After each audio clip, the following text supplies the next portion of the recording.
Welcome into this Thursday edition of the San Francisco 49ers Report. We're live here on Chat Sports. I'm Chase Sr., and no matter where you are or how you're tuned in, as always, I greatly appreciate all of you to take the time out of your day to join us right here on the show.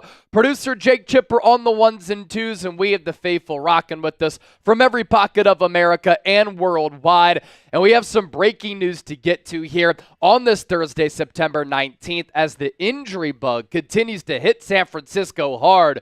We are getting some 2020 vibes here because the injuries are piling up, especially on the offensive side of the football. According to Adam Schefter, ESPN NFL insider, All-Pro tight end George Kittle most likely not going to play against the Los Angeles Rams. He was a surprise addition to the Niners injury report. So too was another All-Pro in cornerback Charvarius Mooney-Ward. We're going to dive into that. Plenty to get to here this afternoon. Thanks for joining us, and it's all made possible thanks to our friends at GameTime and PrizePicks. GameTime is the best ticketing app in the market. Be sure to download the app, create an account, use the code CHATSPORTS to get $20 off your purchase. That's terms apply, first purchase only when you use the code CHATSPORTS.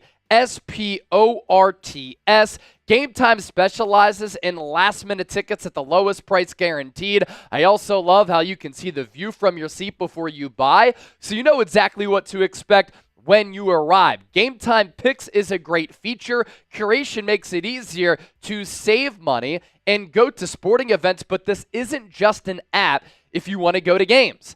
I love concerts, music, comedy. So if you want to go to a concert, a comedy show, a theater event, you can do that as well by downloading the GameTime app. PrizePicks, also our sponsor on the San Francisco 49ers Report, largest daily fantasy sports app in North America with more than 5 million active members. It's daily fantasy sports made easy. You pick 2 or more players, you choose more or less on their projected stats, and when you play $5, you will win $50 if you head to prizepicks.com/CLNS and you use the code CLNS. We'll put all of this information down below in the comment section as well as in the description of this video. We really appreciate GameTime and PrizePicks for making today's San Francisco 49ers Report live possible. And as I noted, there is plenty to get into here. We're going to talk about the injury to George Kittle. We're going to talk about the injury to Charvarius Mooney-Ward, what it means for the Niners in this game against the Los Angeles Rams and beyond. Now, there is some good news on top of the bad news when you think about this matchup between these two NFC West rivals.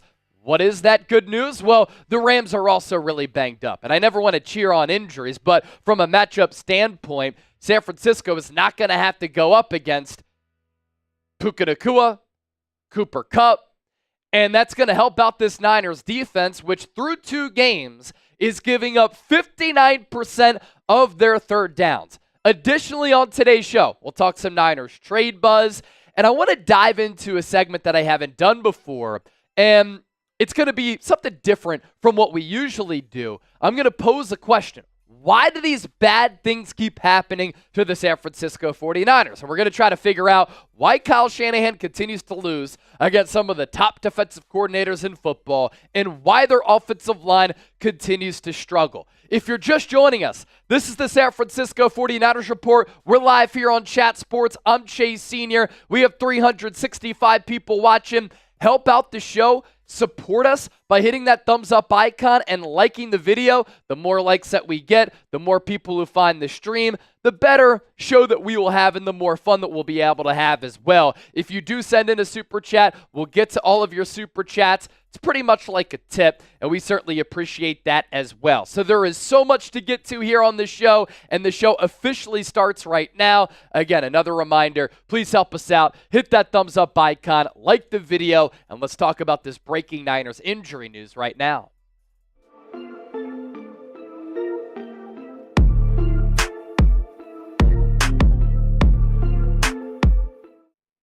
Welcome into the San Francisco 49ers Report by Chat Sports. Chase Sr. here with you, no matter where you are, how you're tuned in. As always, I appreciate you for making today's show a part of your day. And we have some breaking news to get to here on this Thursday, September 19th, as the Niners look ahead to Week 3 against the Los Angeles Rams at SoFi Stadium. The offensive side of the football getting hit with even more injuries. And there's a marquee injury that we have to talk about on the defensive side of the football. San Francisco might be in trouble in this NFC West tilt. The good news is Los Angeles Rams may be the most banged up team in the National Football League through 2 weeks. Before we dive in, when news breaks, we cover it here on the show. So make sure you hit that subscribe button. There's a reason why. The 49ers Report is the largest independently run Niners channel right here on YouTube with the largest audience of more than 140,000 subscribers because we provide entertaining, insightful, informative, thought-provoking Niners coverage for the faithful every single day, year-round. So a flurry of tweets from Adam Schefter just moments ago on this Thursday afternoon. And the Niners just can't escape the injury bug. The 2020 vibes are real. And just to give you some background information, in 2020, the Niners were coming off that heartbreaking Super Bowl loss to the Kansas City Chiefs. Does it sound familiar? And in 2020, they were the most injured team in football. And now to start the year, coming off a Super Bowl loss to the Kansas City Chiefs, that was also gut-wrenching. They're dealing with a lot of injuries. Adam Schefter with this report that Niners tight end George Kittle not spotted at practice today in Santa Clara. He's experiencing tightness in his hamstring. And this is pretty notable here. With no practice today, his status for Sunday's game against the Rams is in question. And then furthermore from Schefter, he's pretty much hinting here that Kittle is not going to be able to suit up for San Francisco because he said this: the 49ers and Rams play on Sunday in Los Angeles, and the game is likely to be without Christian McCaffrey, Cooper Kupp, Puka Nacua, Deebo Samuel, George Kittle, Steve Avila, Jonah Jackson, among others. You thought that was bad? It's not it. George Kittle's an All-Pro. Last year, Charvarius Ward was a second-team All-Pro. He is also a surprise addition to the Niners injury report, and his status going into Sunday's game is also now in question because he, too, has a hamstring issue and a knee issue, and he, too, did not practice today for the Niners. So, the San Francisco offense, it's beaten and battered, folks, and we knew this before this Kittle injury came to the forefront. Running back Christian McCaffrey, another All-Pro, the reigning NFL Offensive Player of the Year. He's already on injured reserve with that calf and Achilles issue. Deebo Samuel, another All-Pro, is out for at least a couple of weeks because he suffered a calf strain against the Minnesota Vikings last week. And now George Kittle not practicing, and Ricky Pearsall is on injured reserve after he nearly got killed after he got shot in the chest a couple of Saturdays ago in downtown San Francisco. And you think about what all of this means for this Niners offense, right? Brock Purdy, to start your career, you have had the luxury of having a loaded supporting cast around you. And you're still going to go into this game against the Rams with the really good weaponry of offensive skill players. But now you're really going to have to carry this offense. If you're without McCaffrey, Deebo Samuel, and George Kittle, there are so many people out there who have said Brock Purdy is a product of the system. He's a product of his own environment. His skill players and the play calling and play designs of Kyle Shanahan, they elevate him. He's not for real. He's not one of the most elite quarterbacks in the National Football League. San Francisco is really going to give him $60 million per year. A system quarterback isn't worth that. Brock Purdy has an opportunity over the next couple of weeks to shut up his haters, silence the detractors, and prove to everybody that he is in fact legit by shouldering the offensive load and carrying this offensive unit while this team is facing adversity with all of these injuries to these marquee star players. Now, what does this mean for the Niners in this game, especially if George Kittle is not going to play as we look ahead? Eric Saubert is the backup tight end. Throughout his career, he's mostly been a blocker, but he's never had more than 15 catches. He's capable in doing that, but he's more in the mold of a Charlie Warner and a Ross Dwelly. The tight end position really light as far as depth goes for San Francisco going into the year. That depth is going to get tested right now. And Eric Saubert is an unproven commodity, a solid journeyman tight end, but he's nowhere close to George Kittle. And then there's a little-known player who's young in Jake Tunches, who's been with this team over the last couple of years, but has never really been on the active roster on game day. He is also going to get snaps at the tight end position. And I would imagine that Braden Willis, who is currently on the practice squad right now, gets elevated to the active roster on game day. San Francisco also has the former college basketball player in Mason Pline on the practice squad. That's another candidate to get elevated to the Niners active game day roster against Los Angeles. So those are the ramifications of George Kittle not being able to play. Without Charvarius Ward, the Niners don't have as many depth issues at cornerback like they do at tight end. Rock Ya-Sin is a veteran, a former second-round pick who, when he's been able to stay healthy, has played some good football throughout his career with the Indianapolis Colts, with the Baltimore Ravens, but he has been an off-injured player.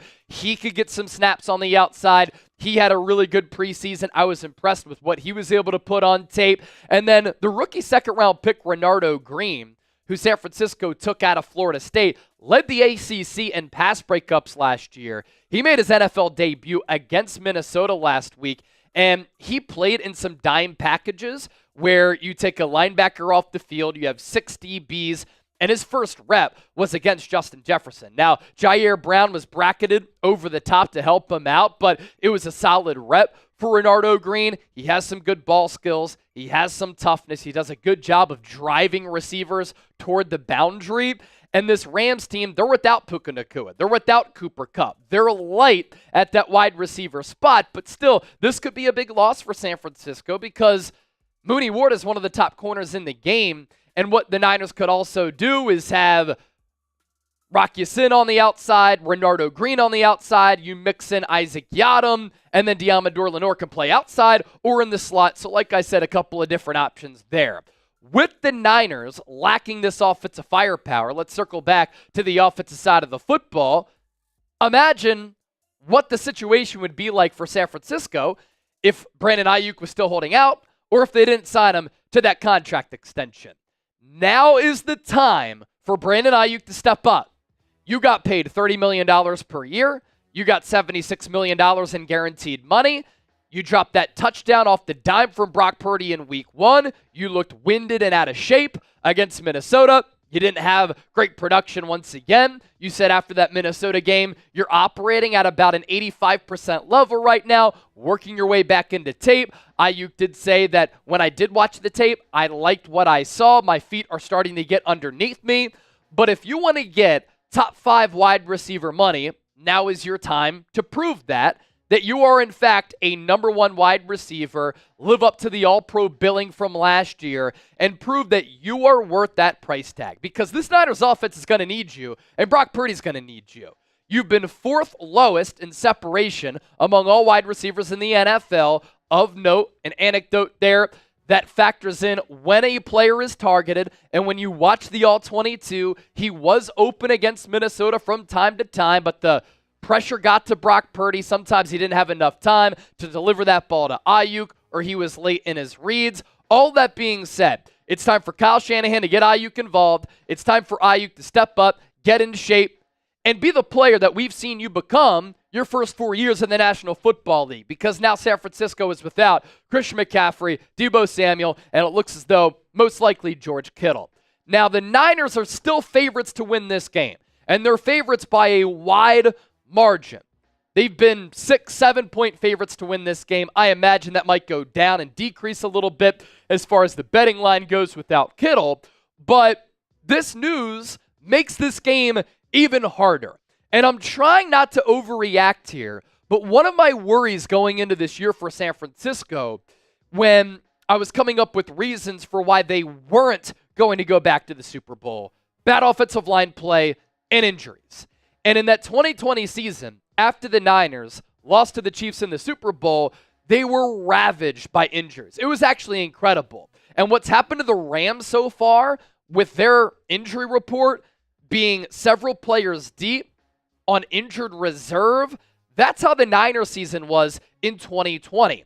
And injuries are something that can hold a team back from reaching their potential and their expectations. And hopefully, the Niners are going to be able to escape the injury bug. And hopefully this is just an early season blemish, because if 2020 repeats itself, and it's football, sometimes that happens, and sometimes injury luck isn't on your side, that could really hold the Niners back here. And we know that their Super Bowl window is starting to close with an increasing roster as far as age goes, as well as this roster becoming more expensive. And I can't help but wonder this. And this George Kittle injury and all of the other injuries across the NFL got my brain churning. The NFL now is prioritizing player safety. I understand why they're doing that. But throughout training camp, throughout the summer, and during the season, the NFL has really limited contact. Teams barely tackle to the ground. They barely tackle at all throughout training camp practices. And then teams barely play their best players in the preseason. And you think about how this game looks right now in the month of September. Quarterback play is terrible. Teams aren't finishing in the red zone. QBR, quarterback rating, all of these offensive numbers are down. And when you have to watch the game of NFL in the month of September, it's a hard watch, because the month of September in the regular season has pretty much become the preseason. But I just don't think that the NFL has prepared these players for the physical rigors of football because of the lack of contact. And I think that's a big reason, at least that's my theory, for why all of these injuries happen. And I'm not sure what the solution to this is, but the game of football is very physical. It's fast. You get hit. But injuries seem to be piling up more than ever, especially these soft tissue injuries. And I just don't think that these players are ready for game action. And another thing that really bothers me and annoys me is that the 49ers continue to have this massive rest disadvantage. They have the worst rest disadvantage in the National Football League. Between them and the Baltimore Ravens, there is a month difference as far as rest. And you think about how long the NFL season goes. September, October, November, December, into January. That's 4+ months. And the Ravens have more than a month of rest advantage as compared to San Francisco. And what brings this up is the fact that the Niners week 1 had to play on Monday Night Football, and then they had to travel to Minnesota and play at 10 a.m. Pacific time. How is that fair? And the NFL has an opportunity to avoid this. They just don't. And they continue to kind of shaft San Francisco in this regard. And the Niners play a physical style, and they've already had to deal with all these injuries over the last couple of years. As for the game plan for San Francisco, I imagine that Kyle Shanahan is going to run it with Jordan Mason a lot, especially considering the offensive line issues that the Niners had when trying to throw the ball last week against Minnesota. And I think that this Niners offense is going to try to feel the game out. It might get off to a slow start.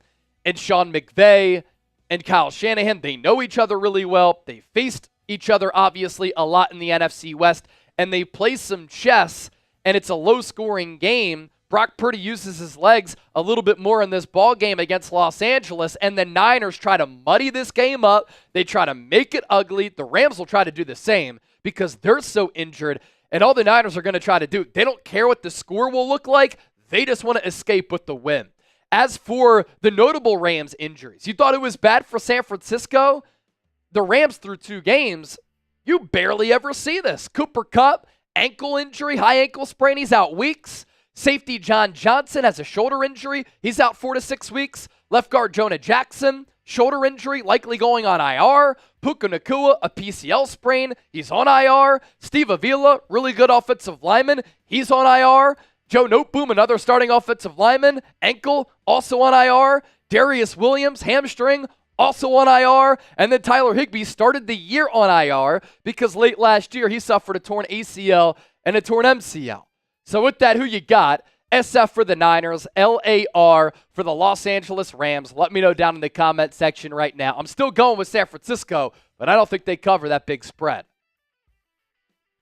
Great audience so far, about 600 people watching live, 136 likes. Do us a favor, hit that thumbs up icon, like the video. If you're coming across the show for the first time, that's segment number 1. We have 3 more segments to get to, so don't you dare go anywhere because there is plenty to talk about on the Niners front.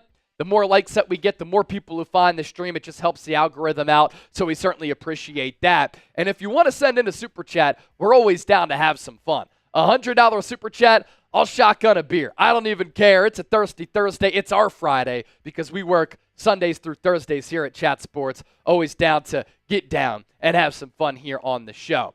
So a lot of people in the chat still going Niners. And then I look at the poll question in the chat as well. Will the 49ers beat the Rams? 87% saying yes. But Chip, usually compared to what we see, that's a little bit lower considering all Niner fans watch this show.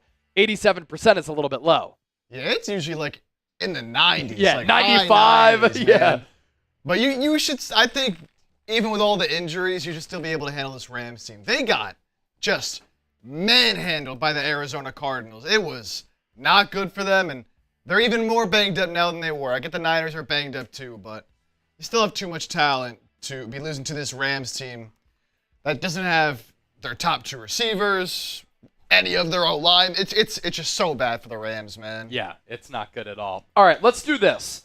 Since we talked injury news, let's go to that trade segment, and then we'll do that other segment where the Niners got a break considering the specific injuries to the Rams. I just think it would be kind of weird to go from bad news to good news. So let's go trade segment next. And what we're going to get into here, some players who the Niners could trade for to improve their roster and address some holes, and one player who the Niners could trade away. So that's what's coming up next here on the Niners Report. 30 likes away from 200. Continue to hit that thumbs up icon, like the video, and let's move forward here with our live programming schedule live on the Niners Report. Coming your way here on the San Francisco 49ers Report, I'm Chase Sr. Thank you so much for watching today's show. We're going to get to some Niners trade buzz. We're going to look at a player who the Niners could trade off of their current roster, and then on top of that, some trade targets for San Francisco. Players who the Niners could look to bring in to address some holes after 2 weeks of play. And keep in mind, it is the end of September here. The NFL trade deadline is going to be here before we know it. It did get moved back, and this year it is November 5th. Last year, it was on Halloween on October 31st, but there's only a few weeks until the NFL trade deadline is here. Before we take a look at all of this, be sure to hit that subscribe button. And let me ask you this. Do you want daily Niners coverage that's insightful, informative, entertaining, thought-provoking, where you're a part of the show? Then hit that subscribe button right now. We're closing in on 142,000 subscribers. We're 686 people away from that number. As far as the latest Niners trade buzz, let's begin with the current player on this Niners roster. That's Josh Dobbs. And there's been a lot of speculation, a lot of chatter that maybe San Francisco could trade him to the Miami Dolphins after Tua Tagovailoa suffered another concussion. He's on injured reserve, has to miss at least the next 4 weeks. He has told people close to him that he wants to continue his NFL career despite having 3 diagnosed concussions over the last 3 years, 2 of which came in 2022, did not suffer a concussion in 2023, and then suffered that ugly concussion last week in prime time. And this comes after the Miami Dolphins signed him to a $200 million contract. Now, for Josh Dobbs, Brandon Allen beat him out to earn the quarterback 2 role. For a lot of people who watched the Niners during the preseason, this came as a big surprise. But while I thought Josh Dobbs outplayed Brandon Allen in preseason games, Brandon Allen was the better practice player. So it doesn't surprise me that Kyle Shanahan went that route. He's known to be pretty conservative when it comes to matters like this. I would have gone with Joshua Dobbs to be QB2 behind Brock Purdy because I think he's the better quarterback, has the better arm, and he's more mobile. As for the Miami Dolphins, what is their quarterback situation? Well, it's not ideal. Miami this week signed Tyler Huntley, who actually made it to the Pro Bowl a couple of years ago with the Baltimore Ravens. He was with the Cleveland Browns in the preseason. but Jameis Winston is their QB2, and they held on to Dorian Thompson-Robinson. And then Skylar Thompson, who played his college ball at Kansas State, he will start in Week 3 against Seattle. I just don't think he's a starting caliber quarterback in this league. Is Joshua Dobbs? Probably not, but he's at least a better holdover plan as compared to Huntley and definitely Skylar Thompson. Dobbs does have some starting experience. He's 3-11 throughout his NFL career. He started games with Tennessee, Arizona, Minnesota.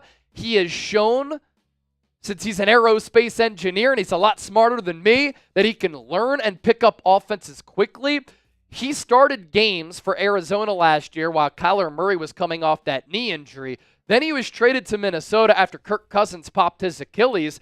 And midweek, he barely even looked at the playbook. Then he was thrust into action against Atlanta.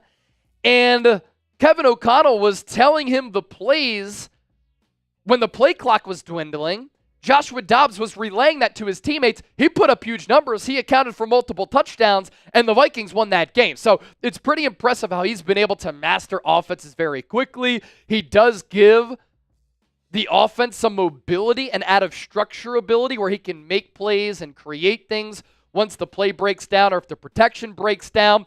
The issue with Dobbs, his lack of accuracy. Throughout his career, he's only completed just north of 62% of his passes. What I would do if I was John Lynch and Kyle Shanahan, I would keep Josh Dobbs. You have a Super Bowl ready roster for San Francisco this year.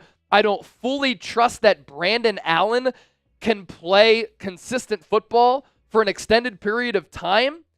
And I don't really love him as Brock Purdy's backup if Purdy were to go down, and especially given the Niners having issues along their offensive line and they can't really pass protect on a consistent basis. Brandon Allen is a statue in the pocket. Joshua Dobbs can actually create things with his legs in an improvisational way. Some people have also floated this, and I'm sure some Niner fans are going to enjoy hearing this, that San Francisco could trade Josh Dobbs to the Dolphins for running back Raheem Mostert in a player-for-player swap since Christian McCaffrey is injured and the Niners are suffering injuries to the running back spot. CMC, as we all know, is on injured reserve with that calf and Achilles issue, and Jordan Mason has been terrific. He's been a top 5 running back statistically in the NFL through 2 weeks, but now his backup was Deebo Samuel. And Deebo Samuel is out a couple of weeks with the calf injury, and Isaac Guerendo is an inexperienced player. Collegiately, he played at Wisconsin and then Louisville. He did not make a college start until his final college game in the bowl game last year for Louisville. Has a lot of ability. He's 6 feet 220, and he can run a 4.3 40-yard dash. We saw in the preseason finale, he has that giddy up in the physicality, especially with that 93-yard kickoff return. But he's an inexperienced player. He got a carry last week against Minnesota, and he didn't really display patience. Like, the hole was there if he let it open up behind Aaron Banks and Trent Williams, but he kind of just ran ahead and he got popped immediately. As for Mostert, the Dolphins have a luxury at the running back spot where they have one of the fastest running back rooms in the NFL, but they have a lot of depth there. Devon Achane is their number 1 back. They have Jeff Wilson, a former Niner, on that team as well. And they drafted Jalen Wright out of Tennessee, who's another 4.2, 4.3 speedster. So they could trade away a running back if they wanted a quarterback in Joshua Dobbs. Most are coming off a year last year where he had 209 carries, more than 1,000 yards. He averaged nearly 5 yards per carry, 18 touchdowns on the ground, 21 total touchdowns. That actually tied him with Christian McCaffrey for the most among skill players in the NFL last year. And in talking about the running back spot for Miami, San Francisco could also bring back Jeff Wilson, who they traded away because he was buried on the depth chart after the Niners traded for Christian McCaffrey. So with that, we pop up today's poll question. Would you trade Joshua Dobbs for Raheem Mostert? Type T for trade, P for pass. This will be the pinned comment on today's Niners report. So if you get hit with that YouTube ad break, just scroll on down and give us your thoughts. Coming up next here on the show, 2 more trade candidates who San Francisco could target, an edge rusher and another running back. Before we do that, Let's give a shout out to our sponsor, PrizePicks, for making today's Niners Report possible. The #1 daily fantasy sports app in North America with over 5 million active members. It's the easiest and most exciting way to play daily fantasy sports. Unlike on other apps, on PrizePicks, it's just you against the numbers. All you do is pick more or less on 2 to 6 player stat projections, and you watch the winnings roll in. Get in on the daily action with your friends, including myself and producer Chip, and become a part of the PrizePicks community today. What we like looking ahead to week 3, there is a Caleb Williams special throughout the entire month of September. More than a half passing yard is an automatic win. I like Nick Bosa to pick up another sack, given that the Rams' offensive line is banged up. So let's go more than 0.75 sacks. Brock Purdy, more than 227.5 passing yards. And then Matthew Stafford, more than a half interception. Offensive line issues, but also lack of skill position players. So pick more, pick less, pick PrizePicks. Sign up today and get $50 instantly when you play $5. You don't even need to win to receive the $50 bonus. It's guaranteed. PrizePicks, run your game.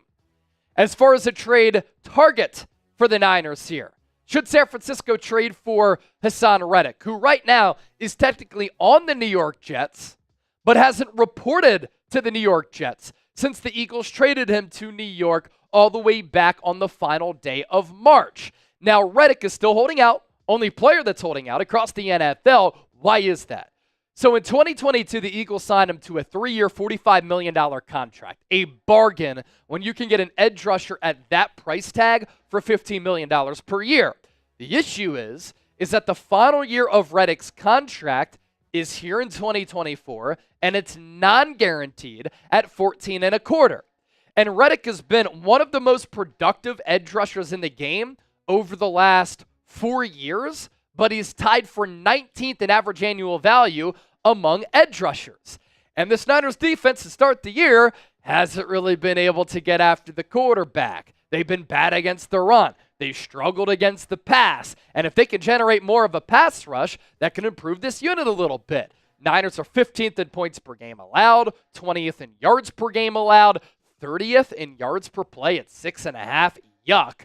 They're giving up 59% of their third down conversions. That's second to last in the National Football League.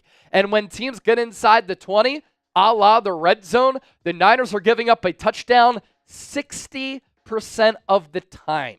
Now, I like Leonard Floyd, and I thought Yetur Gross-Matos in his Niners debut was able to pop. Nick Bosa got on the board with 2 sacks against Minnesota. That was great. Still one of the best edge rushers in the game. But Leonard Floyd and Yetur Gross-Matos are not Haason Reddick. Now, Reddick isn't going to give you much in terms of stopping the run, but he's a high-quality player. Look at the sack production over the last 4 years.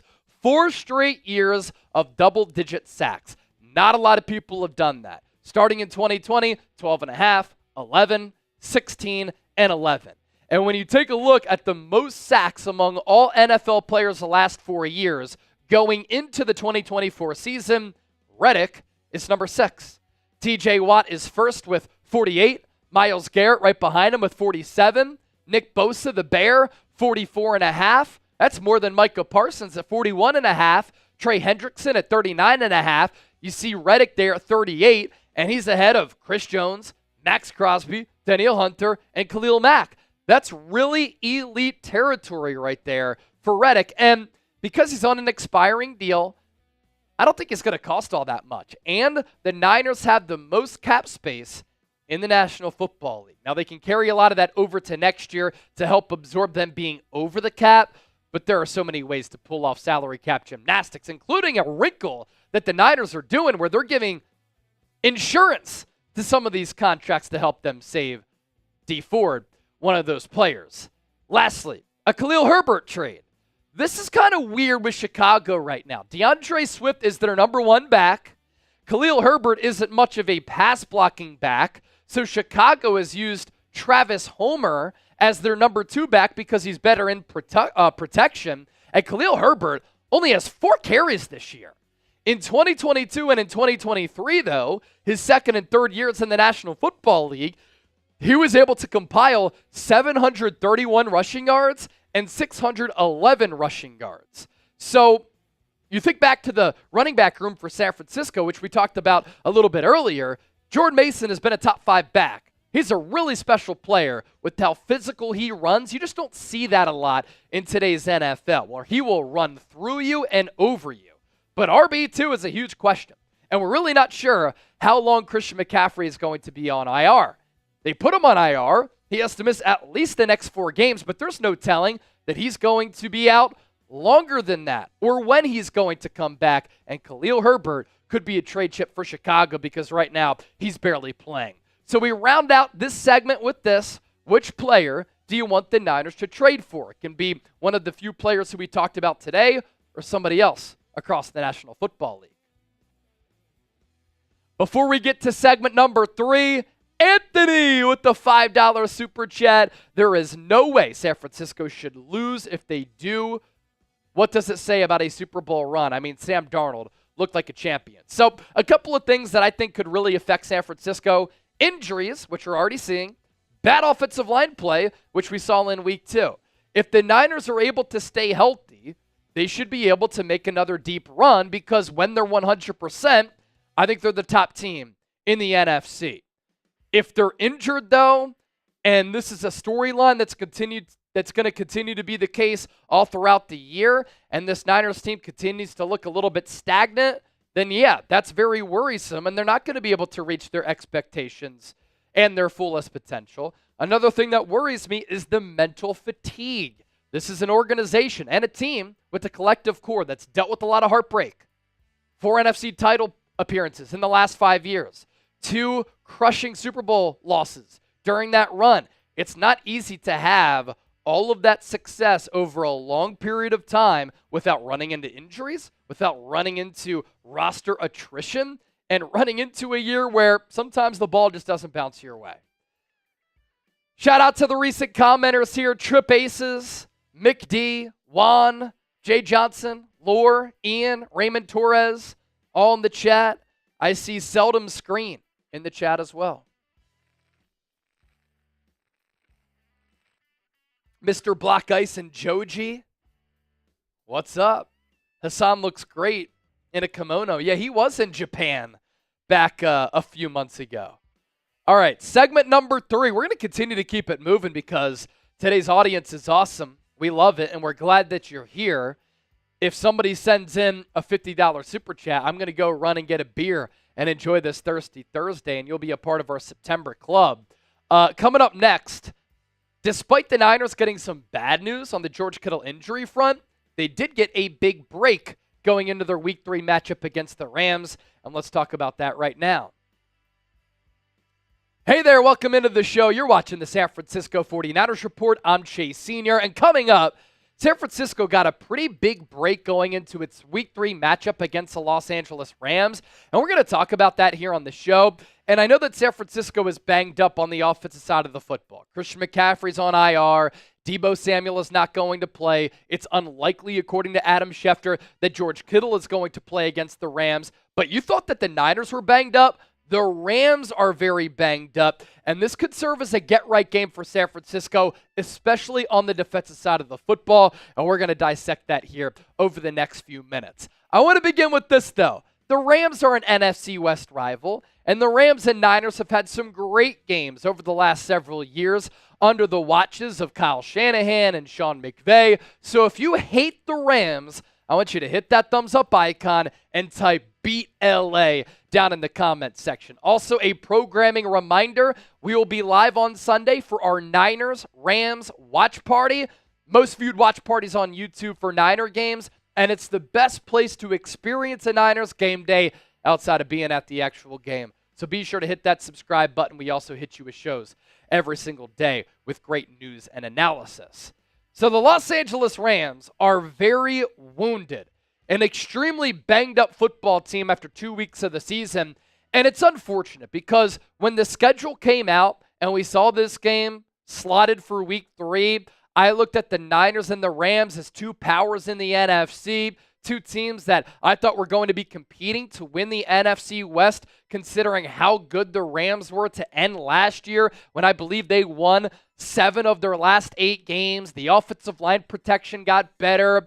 They started to run the football a lot better. Matthew Stafford was playing really good ball. There was the rookie star show for Puka Nacua. Cooper Kupp was out there balling. Sean McVay was doing a great job of calling the plays, and the Rams nearly went on the road and beat the Detroit Lions in the wild card round of the playoffs. They only lost by 1 as that game came down to the wire, but now I just don't see how the Rams are going to be able to overcome the injury bug, because look at the injury list for Los Angeles here, and these are just the notable Rams injuries. Cooper Kupp has a high ankle sprain. He's going to be out for a few weeks. Safety John Johnson, a really good player. He's out 4 to 6 weeks because of a shoulder injury. Left guard Jonah Jackson, he's on IR because of a shoulder injury. Wide receiver Puka Nacua re-aggravated a knee injury from training camp. He's on injured reserve with the PCL sprain.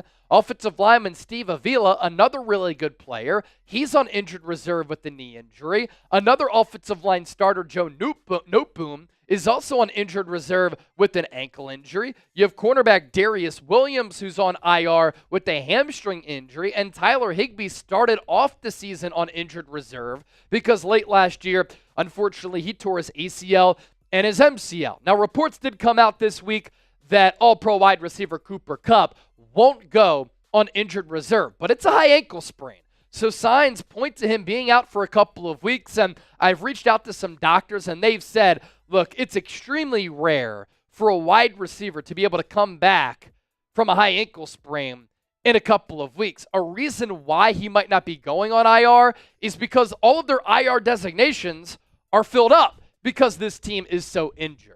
And part of the good news that the Niners have gotten here is that maybe their defense is going to have one of those games where they can get the confidence up, they can figure out the play calling, they can figure out the scheme, they can figure out some personnel, and they don't have to cover Cooper Kupp or Puka Nacua.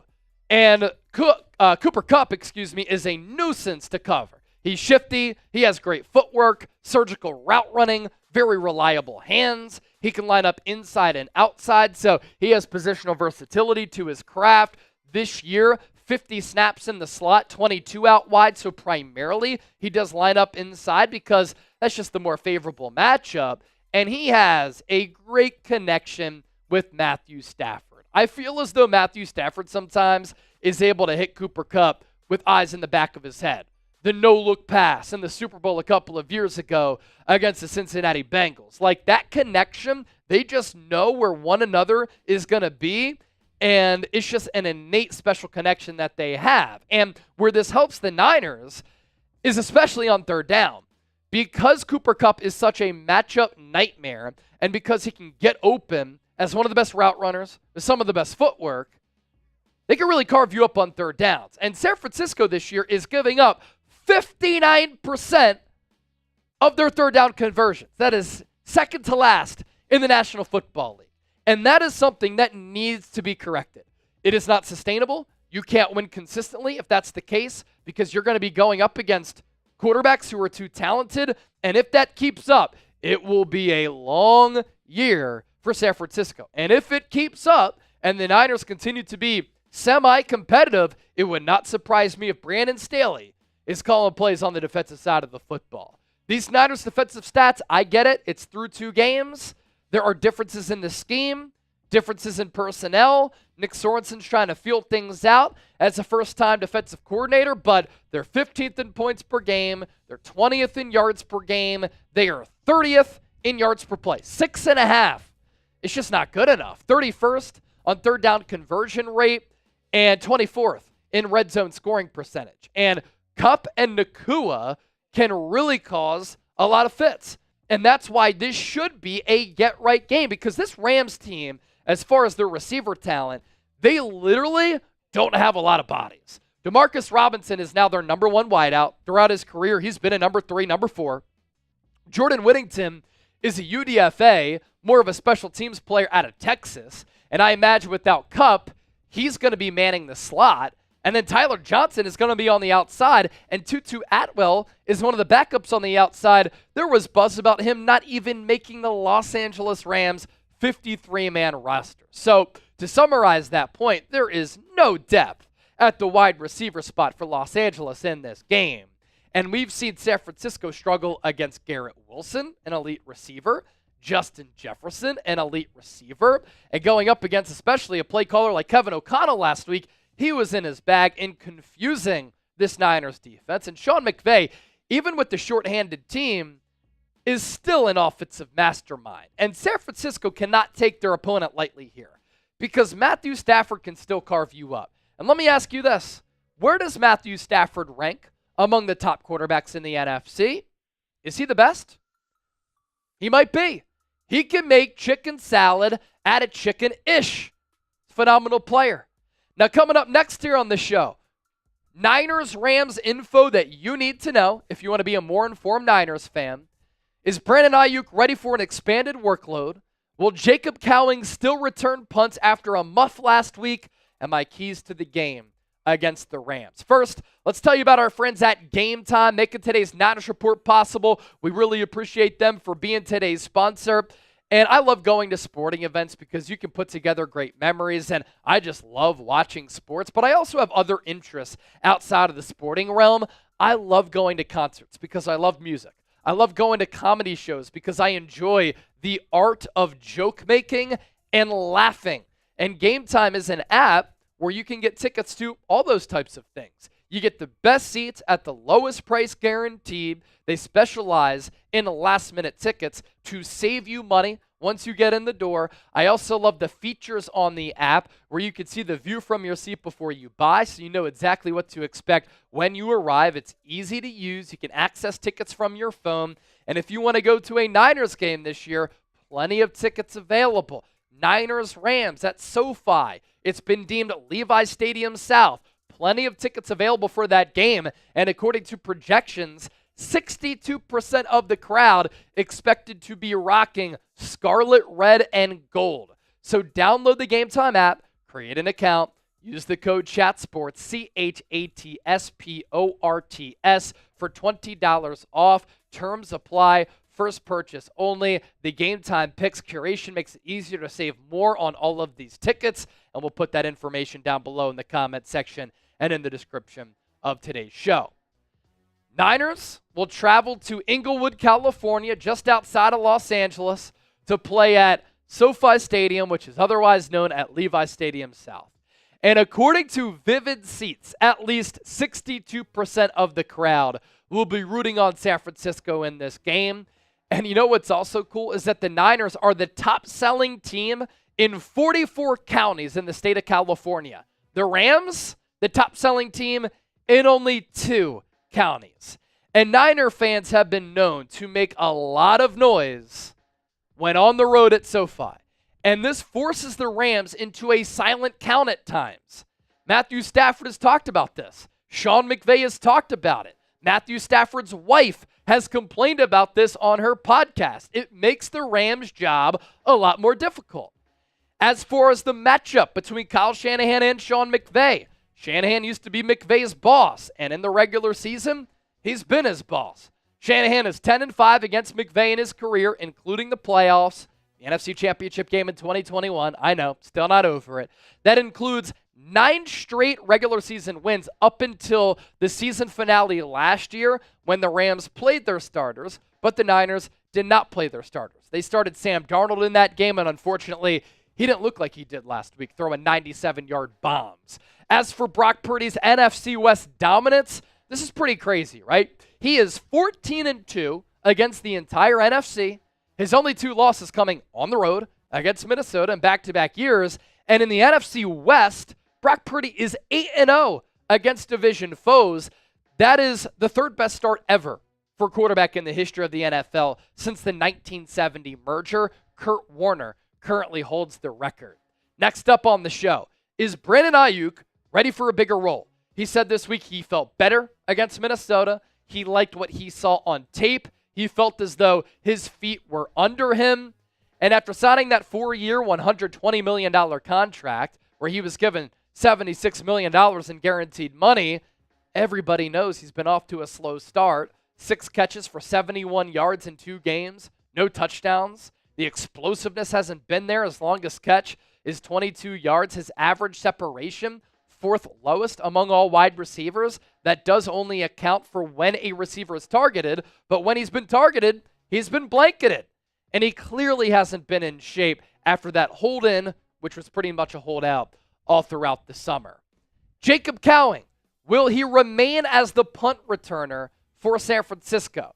He had a really impressive preseason, a shifty playmaker who can line up inside, outside, is also a dynamic punt returner because of that shiftiness and the speed, the short area quickness to his game.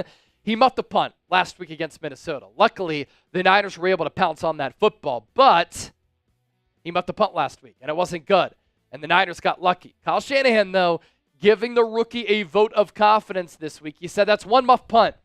Just when it comes to catching stuff, he's been as natural of a catcher as we've had in our 8 years here, just in practice, how he's been in the game. So, I don't think that you can bench a rookie after one muff punt.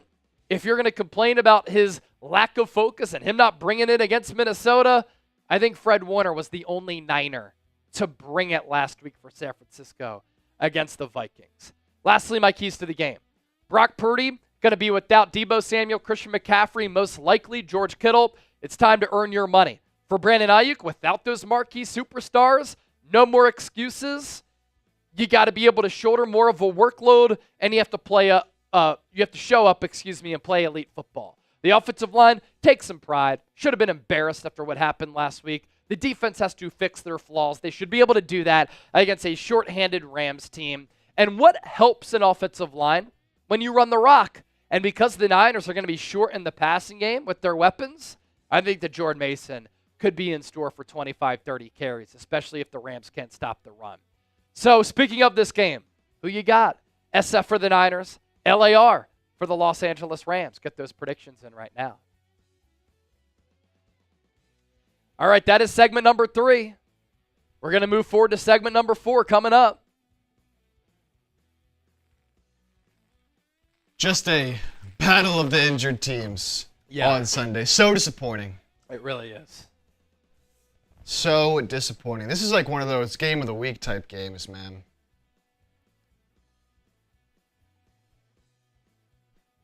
Just across the whole league, Chase, you were saying it. Injuries are just going wild right now. It's just crazy, man. It's just crazy. Everybody typing SF. Still in the chat. That's good to see. It's good to see. Zert. All right, so segment number 4 is going to be a good one. And we're going to try to find reasons for why things keep happening. Nick Dolfer! What's up, Nick? Good to see you in the chat. Type in that SF. Good stuff right there. Nick, by the way, did you ever get the bracelet that I sent you and your daughter? Let me know. We sent that a while ago. Jeff Chipper is watching the show. What's up, Jeff Chipper? I'm waiting to see what Nick Dolfer says. Dave in the Desert is here. Matt Keller. We have some OGs here. Some OGs starting to pile in because we went live a little bit earlier with the breaking news. Awesome. Nick Dolfer got the bracelet for his daughter. Good stuff. All right. Segment number 4 coming up. And if y'all want to hang out, take down some drinks, we can do a little super chat special right after this. But in the meantime, let's move forward with some more great content. This is the San Francisco 49ers Report. I'm Chase Sr. Really appreciate all of you for taking time out of your day to watch the program. And we have a great show here on tap. A look at why problematic things can continue to happen to the San Francisco 49ers. I really want to try to explore why these things keep happening to San Francisco. And I also want to hear from the people down in the comment section throughout the show. As you listen to me break all of this down, you can share your thoughts for why these things have transpired for this football team, because really it's been holding the Niners back from reaching the mountaintop.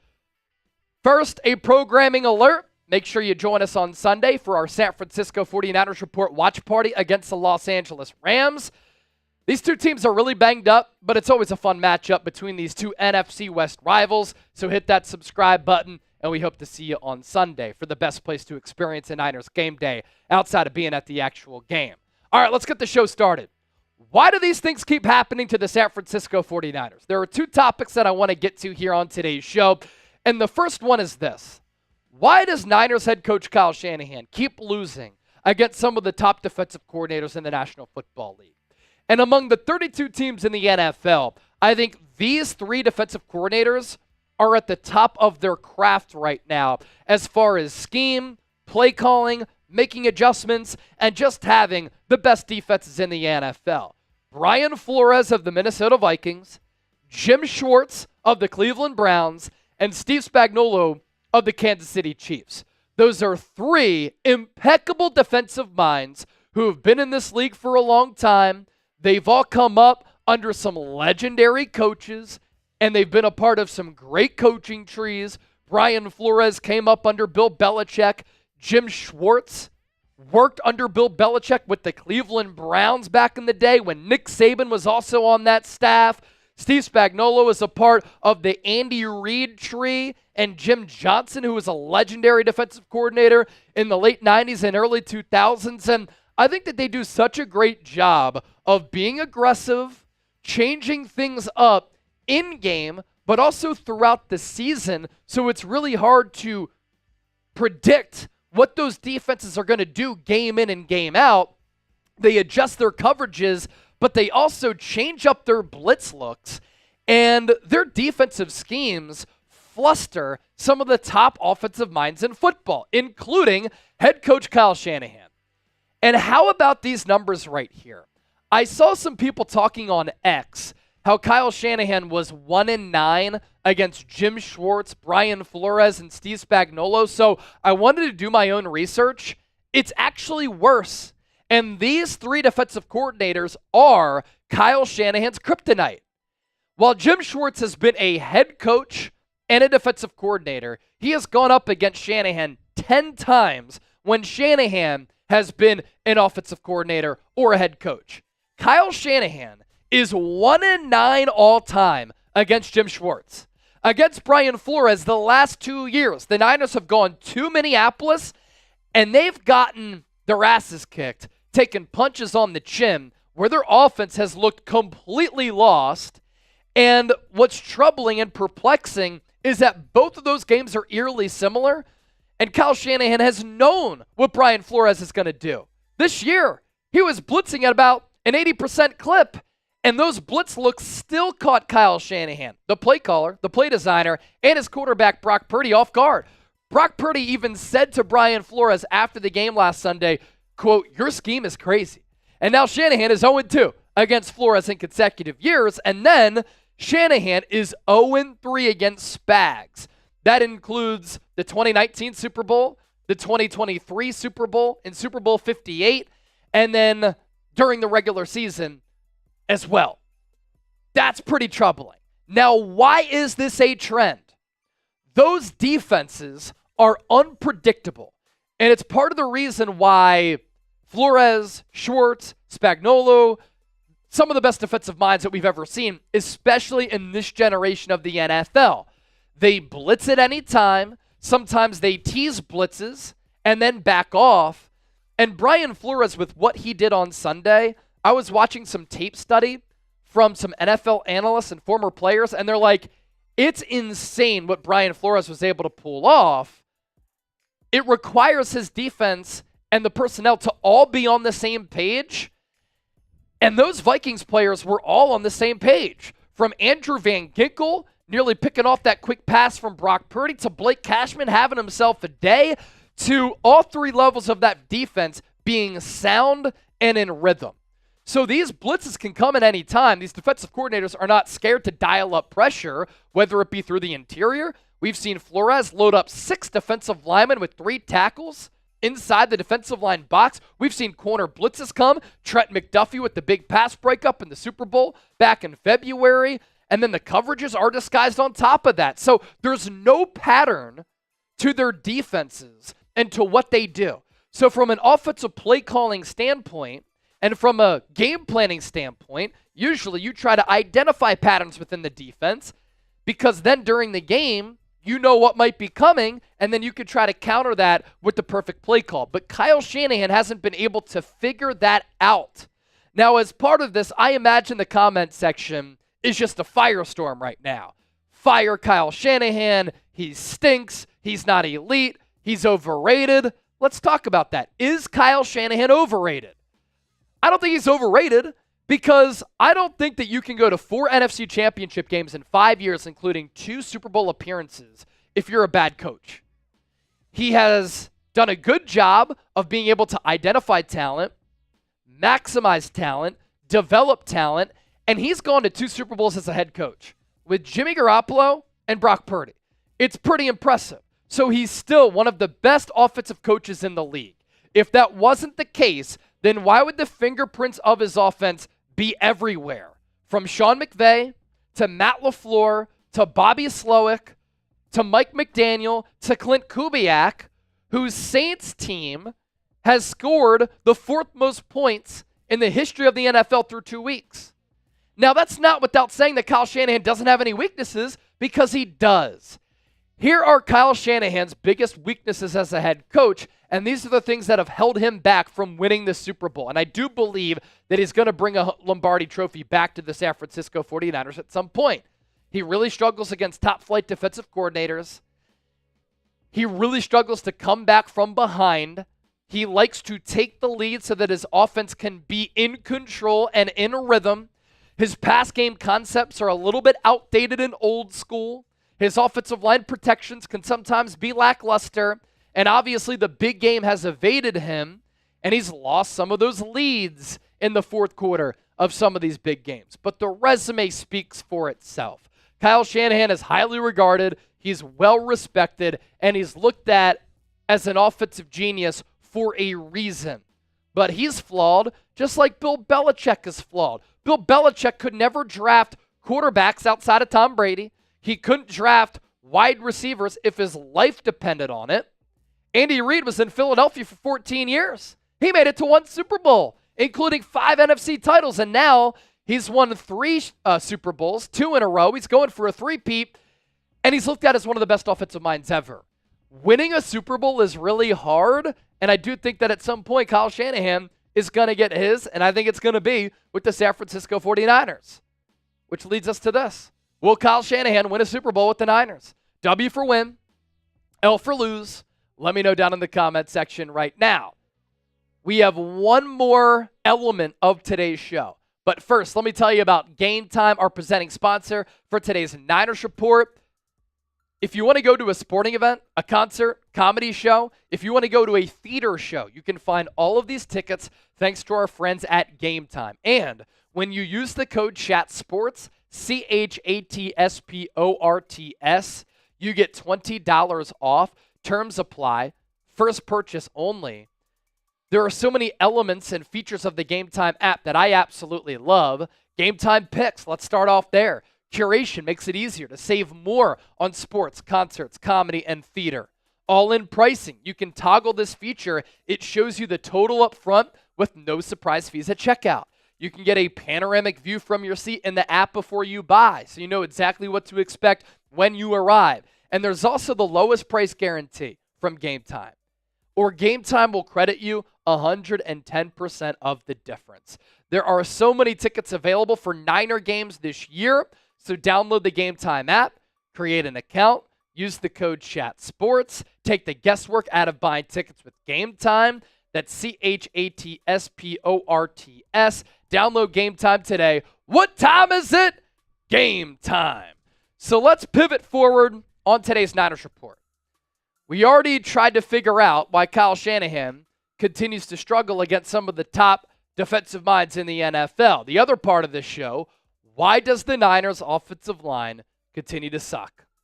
Through 2 games, this unit has been Jekyll and Hyde. It's been up and down, and for years, it's been bad, and it's been a little bit ignored by this organization. Week 2's performance against the Vikings was very disappointing, considering what the Niners did Week 1 against the Jets, when the Niners posted a 96.1 pass block win rate. That was 3rd best in the NFL in Week 1. Trent Williams, Aaron Banks, and Spencer Burford all had 100% grades in that category. 94 of Jordan Mason's 147 rushing yards were before contact. You're thinking, if this Niners offensive line can play like that, look out. This unit and this team could be really dangerous. And then they revert back to what we saw too often last year. Colton McKivitz gave up damn near 50 pressures last year. He gave up 6 against Minnesota. Trent Williams, I understand he's not in shape. He didn't give up a single pressure against the Jets. He gave up 4 against Minnesota, including a sack. He got pushed back more than I've ever seen him get pushed back as a Niner throughout his career. Dominick Puni, first time he had to work with the silent count. He said it was challenging. He gave up 3 pressures. Aaron Banks, 2 pressures and a sack. And then Jake Brendel. Just don't even get me started on Jake Brendel. He's starting to piss me off in a way that Colton McKivitz has gotten under my skin. More on those 2 players in a moment. Now, I know a lot of people are going to bring this up, right? The 49ers, Chase, they don't invest in the offensive line. Not fully true. The Niners have invested in Trent Williams. This year, they redid his deal. He's the highest paid offensive lineman in the game. They gave him some guaranteed money. And when they made that trade with Washington, they made him the highest paid offensive lineman at the time. The Niners did use a second-round pick on Aaron Banks. We've seen Aaron Banks play some good football, but he's been a little bit too inconsistent. Good game, bad game, good game, bad game. It's way too up and down for him because he does have a lot of potential from the highs that we've seen and the lows that we've seen. And who knows if the Niners are going to be able to retain him because he's in a contract year and he could get some money elsewhere. The Niners used a 3rd-round pick on Dominick Puni, and it looks as though Puni is going to be the real deal. The early returns have been fantastic, both in the pass and the run game. On that same token, Jake Brendel, he was a journeyman center going into 2022 for a reason. He is not a starting center in the NFL. And when Brock Purdy consistently gets pressure through the interior and the heart of this offensive line right in his face, he's not able to hit an open Brandon Aiyuk like what happened in that Minnesota game. And Jake Brendel continues to get pushed back and put on his ass, especially against some of the top defensive tackles in the game. And when you're playing in the playoffs, you're playing in the Super Bowl, those teams are built in the trenches. And then Colton McKivitz is not a starting right tackle in the NFL. And when the Niners drafted him, they were thinking that he was going to be a swing tackle, maybe be a guard. But they've gone the cheap route with McKivitz and Brendel to allow them to pay other players top dollar elsewhere on the roster. You kind of understand the strategy, but when the Niners' offensive line continues to be such a problem, you got to make changes. And maybe the Niners do make some changes once John Feliciano is able to come back, and I hope that the Niners do that. He could be this team's starting center to spell Brendel. Maybe they go Drake Nugent, who's on the practice squad right now, but he is a rookie at the end of the day. The Niners team philosophy, they've talked about this. Chris Forster even said it. They like to pay and draft players who score touchdowns because that's how you win games, scoring touchdowns. I'd make the argument it's hard to score touchdowns if you can't block in the run and the pass game. And what did the Kansas City Chiefs do after their Super Bowl loss against Tampa Bay a few years ago when Patrick Mahomes was pressured the most times among any quarterback in Super Bowl history? They invested in their offensive line. They spent along their offensive line. They drafted Creed Humphrey. They brought in Orlando Brown. They drafted Kingsley Suamataia. Like, they've invested in that offensive line because they know Patrick Mahomes needs time. And if he has time, he's really difficult to lock up and keep under wraps. So it's a combination of things with this offensive line as we find the answer to this question. It's a lack of investments. It's scheme. It's trying to be cheap. And as far as the scheme, yeah, Kyle Shanahan's protections in this offense are a little bit flawed from time to time. And that's why some of the top defensive coordinators have been able to expose that. If you enjoyed today's show, give me a real one down below. As always, appreciate your support here on the Niners Report. All right. What are the people saying? Mr. Block Ice typing real one. Thank you, brother. Dan Nelson, offensive line players are hard to find. I mean, they could have drafted Kingsley Suamataia, though. They could have drafted Roger Rosengard, both getting snaps early for AFC powerhouses. So, 49ers red zone. Nice polo. Thanks, man. Niner themed today. Niner themed. Who you got tonight, Chase? Dave in the desert? I'm going Buffalo. I like that they can run the football. Sean McDermott's always going to get that defense figured out. I thought they were very impressive. Oh, is it Patriots Jets? Oh, it's not Buffalo, New England. Patriots Jets. I like the Jets. I like the Jets. I like the Jets. We could make that the poll question here. Who do the people got tonight? I don't know why I thought it was Buffalo. Someone else also. I thought somebody in the office was saying that earlier. Somebody did, because somebody said that to me yesterday as well. That's why I was confused. I forget who it was, but somebody did say that to me, and I was like, I thought it was the Jets Patriots. I would love to pick the Patriots. It's in New York, though. They're 6-point favorites. Patriots have looked impressive, though. They have. They've been much more competitive. They can run that ball. Aaron Rodgers was throwing some dots late in that game last week. It was against Tennessee, but even Tennessee's defense has been solid to start the year. So this could be a sneaky close game, low scoring. Your Pops is going Jets. Yeah? Jets, Jets. Juan said the AFC East is always on Thursday Night Football. It does seem that way, doesn't it? Every year. Last week was Buffalo and New York. The stadium is in New Jersey. Yes, it is. All right, let's do this. 2-minute super chat shot clock. If you want to extend the show, send in a super chat. If not, we're going to sign off, and we'll see you on Sunday. Sunday, Sunday, Sunday.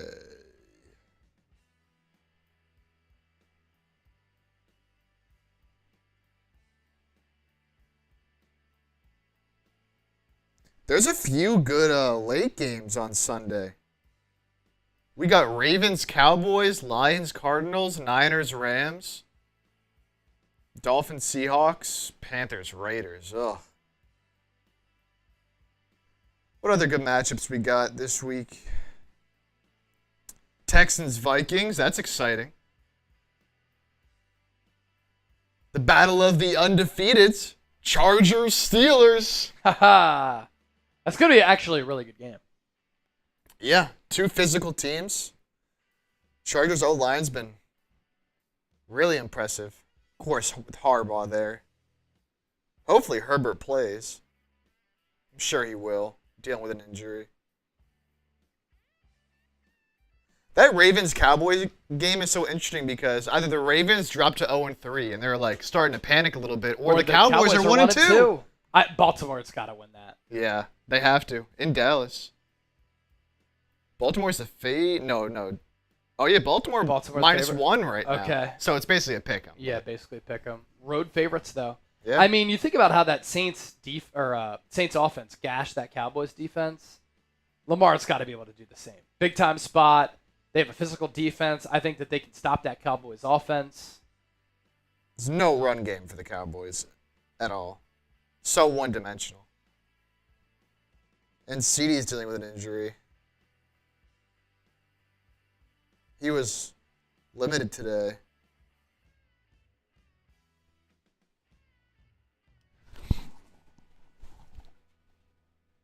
Cowboys 2-1. We'll see.